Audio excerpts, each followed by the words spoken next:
তালগাছ লিখেছেন রবীন্দ্রনাথ ঠাকুর। তালগাছ এক পায়ে দাঁড়িয়ে সব গাছ ছাড়িয়ে উঁকি মারে আকাশে। মনে সাত কালো মেঘ উড়ে যায়, একেবারে উড়ে যায়, কোথা পাবে পাখা সে। তাই তো সে ঠিক তার মাথাতে গোল গোল পাতাতে ইচ্ছাটি মেলে তার।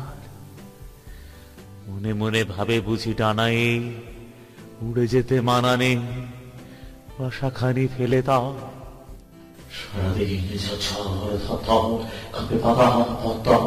উড়ে যেন ভাবে ও মনে মনে আকাশেতে বেরিয়ে তারাদের এড়িয়ে যেন কোথা যাবে ও।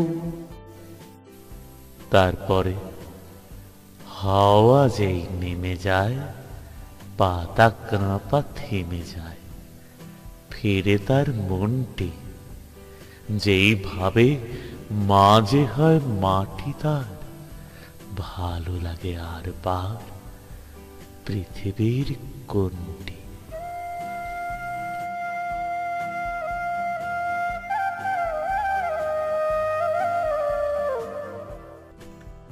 শব্দের অর্থ জেনে নেই, বাক্যগুলো পড়ি। স্বাদ, ইচ্ছা। দীপুর পাখির মতো ওড়ার স্বাদ হয়েছে। থরথর, শিলা শীতে থরথর করে কাঁপছে। কথাগুলো বুঝে নেই। পত্তর, পাতা। ফেরে, ফিরে আসে। ফেরে তার মনটি, তার ইচ্ছে বদলে যায়। আরবার, আরেকবার। ঠিক উত্তরটি বাছাই করে বলি ও লিখি। তালগাছ মনে মনে কাকে মা বলে ভাবে? এখানে উত্তর হবে মাটিকে।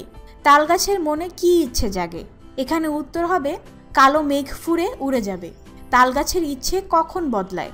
এখানে উত্তরটি হবে বাতাস থেমে গেলে। প্রশ্নের উত্তর বলি ও লিখি। তালগাছকে দেখে কি মনে হয়? তালগাছকে দেখে মনে হয় সব গাছকে ছাড়িয়ে এক পায়ে দাঁড়িয়ে আকাশে উকি মেরে আছে। মনে সাধ কালো মেঘ ফুরে যায়, কথাটির অর্থ কি? মনে সাধ কালো মেঘ ফুরে যায় কথাটির অর্থ হচ্ছে তালগাছের মনে বড় ইচ্ছে হয় কালো মেঘ ভেদ করে তার উপরে গিয়ে খোলা আকাশে পাখির মতো উড়ে বেড়াতে। তালগাছ কিভাবে তার ইচ্ছাকে ছড়িয়ে দেয়?